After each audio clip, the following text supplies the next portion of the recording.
I knew the moment my mother said, "You took him where?" that everything I had held inside for 22 years was finally about to detonate. Her voice cracked, thin and sharp, like she was the one who'd been wronged. And I just stood there in the doorway, suitcase still in my hand, sand from Santorini still clinging to my shoes. My grandfather, her father, looked at me from the couch, tired but glowing. The kind of glow you earn after years of waiting to be seen. I'd taken him on the dream vacation he'd saved for his whole life. The one he'd never been able to take because their family trips didn't include him or me. "You just don't fit in," they used to say. Said it like it was harmless. Said it every year while they boarded flights without me, smiling for photos I saw only when my aunts posted them online. 22 years, 22 summers, not one invitation.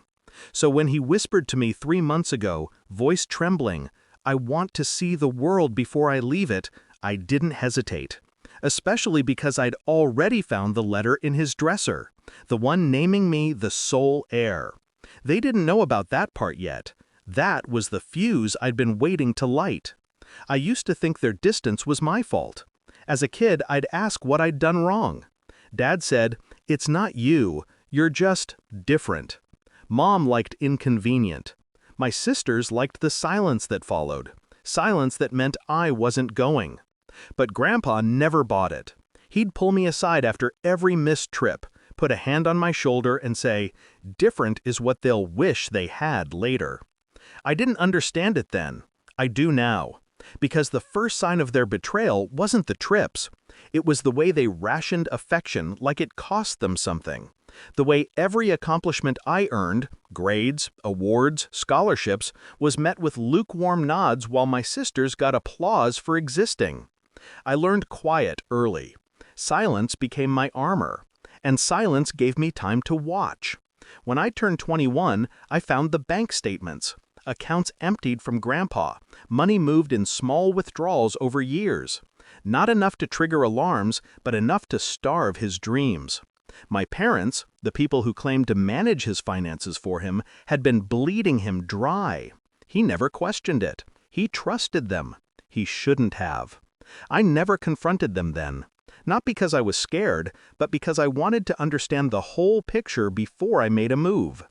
The last piece fell into place when I overheard Mom whispering to my aunt, "Whatever's left when he goes, we'll split it. She won't get a cent." She. Not even my name. That was the moment something inside me shifted. Clean, cold, final. I made a choice. No more waiting for a place in a family that never wanted me. No more hoping people built on selfishness would ever suddenly choose love. I would be my own justice. Quiet justice. Calculated justice. The plan wasn't complicated. Most revenge isn't. It's timing that matters. First, I took Grandpa to a lawyer. His lawyer, not theirs. We revised the will legally, cleanly, thoroughly. Everything went to me. Not out of greed, but protection. He said it himself. Then I planned the trip.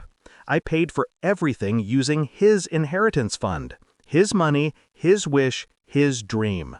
We went to the places he'd clipped out of travel magazines. Santorini, Vienna, Lake Como. He cried twice.